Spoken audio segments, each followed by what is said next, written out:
안녕하세요. 실시간 검색어 김은별 기자입니다. 실시간 검색어에서는 주요 뉴스를 한눈에 보여주는 뉴스통 검색어 8가지를 짚어드립니다. 오늘의 검색어부터 먼저 보시겠습니다. 이렇게 8가지 검색어가 올라와 있는데요. 8위에 한유총 올라와 있습니다. 기사와 함께 보시겠습니다. 한국유치원총연합회 사단법인 설립허가 취소 절차를 밟고 있는 이 서울시 교육청이 오늘 오후 한유총 강제 해산 여부를 통보하게 됩니다. 이 교육계에서는 한유총 설립허가 취소 여부를 두고 의견이 엇갈리고 있는데요. 이 서울시 교육청이 설립허가 취소로 결정을 내리면 한유총은 사립유치원 대표로서 자격을 잃습니다. 다시 말하면 이 대표성을 잃고 친목단체로 전락하게 되는 것인데요. 이 경우 한유총에서는 행정소송과 같은 법적 대응에 나설 가능성이 있습니다. 반대로 설립 취소가 되지 않는다면 사립유치원의 사유재산 인정을 요구하는 한유총의 강경 노선이 더 확고해질 것으로 보입니다. 7위에는 유해 봉안식 올라와 있는데요. 잠시 후 5위와 함께 살펴보시겠습니다. 6위에 박지원 올라와 있습니다. 기사가 아닌 지난 20일 고 김대중 전 대통령의 장남 김홍일 전 의원이 별세했는데요. 박지원 민주평화당 의원이 김 전 의원을 두고 김대중 전 대통령의 인생 동반자이자 정치적 동지라고 밝혔습니다. 5위에는 카자흐스탄 올라와 있는데요. 기사 함께 보시겠습니다. 카자흐스탄을 국빈 방문한 문재인 대통령은 현지 독립유공자 유해 봉안식을 직접 주관했습니다. 이 카자흐스탄에 안장된 독립유공자의 유해가 국내로 봉안된 것은 이번이 처음입니다. 이 문 대통령은 개봉 후 그리고 황운정 지사의 유해 봉안식을 주관했습니다.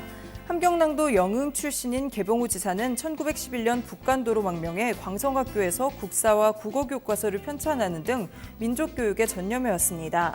또 함경북도 온성 출신인 황운정 지사는 1919년 함경북도 종성과 온성 일대에서 3.1운동에 참가했고 러시아 연해주에서 무장부대 일원으로 선전공작을 통한 대원 모집과 일본군과의 전투에 참여했습니다.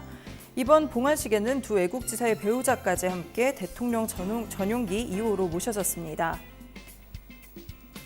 4위에는 전쟁기념관 올라와 있는데요. 이 한 기독교 선교단체가 주관한 행사에서 일부 참가자들이 전쟁기념관의 기념비를 탁상 삼아서 식사한 사실이 알려져 논란이 되고 있습니다.